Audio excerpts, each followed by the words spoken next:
Magandang araw mga kaibigan. Ngayon, pag-uusapan natin ang buhay at karera ng isa sa mga pinakatanyag na aktor sa pelikulang Pilipino, si Mark Gil. Huwag kalimutang mag-subscribe at i-click ang like button para lagi kayong updated sa aming mga kwento ng mga paborito ninyong personalidad. Umpisahan na natin dito lang sa Pinoy Wisdom.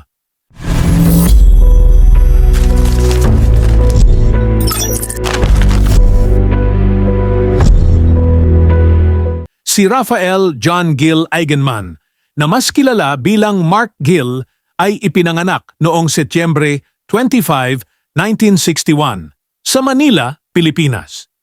Siya ay anak ng mga sikat na aktor na sina Eddie Mesa at Rosemary Gil at kapatid ng mga aktor na sina Cherie Gil at Michael De Mesa. Mula sa isang pamilya ng mga artista, hindi nakapagtataka na pumasok din si Mark sa mundo ng showbiz. Nagsimula ang kanyang karera noong late 1970s at mabilis siyang nakilala dahil sa kanyang husay sa pagganap. Una siyang sumikat sa pelikulang Batch 81, 1982, kung saan gumanap siya bilang Sid Lucero, isang neophyte na sumasailalim sa mga pagsubok ng isang fraternity.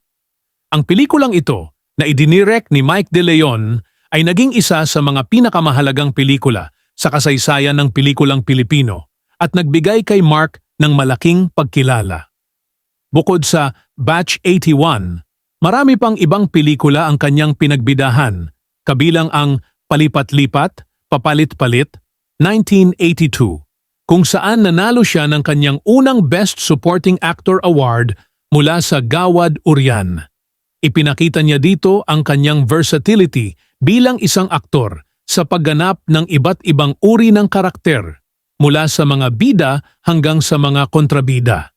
Si Mark Gil ay naging tanyag din sa mga action films noong dekada 80s at 90s.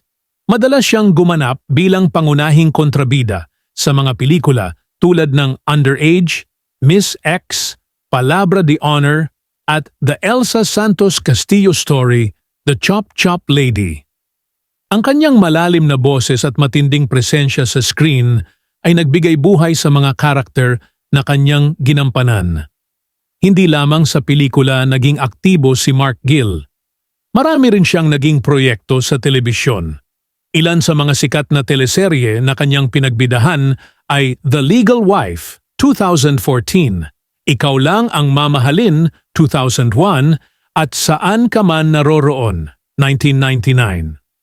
Ang kanyang mga pagganap sa telebisyon ay nagpatibay sa kanyang reputasyon bilang isa sa mga pinakamahusay na aktor ng kanyang henerasyon. Sa kanyang personal na buhay, si Mark Gil ay nagkaroon ng 6 na anak mula sa iba't ibang relasyon, kabilang sina Gabby Eigenman, Sid Lucero, Max Eigenman at Andy Eigenman, na lahat ay sumunod sa kanyang yapak bilang mga aktor.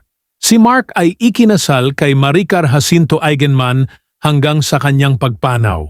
Noong Setyembre 1, 2014, pumanaw si Mark Gil sa edad na 52 dahil sa liver cancer. Ang kanyang pagpanaw ay nagdulot ng malaking lungkot sa industriya ng pelikulang Pilipino, ngunit ang kanyang legasya ay patuloy na nagbibigay inspirasyon sa maraming artista at manonood. Maraming salamat sa inyong pagsubaybay sa ating kwento tungkol kay Mark Gil. Huwag kalimutang mag-subscribe at i-click ang like button para sa iba pang makapigil hiningang kwento ng ating mga paboritong personalidad. Hanggang sa muli, paalam! Dito lang sa Pinoy Wisdom.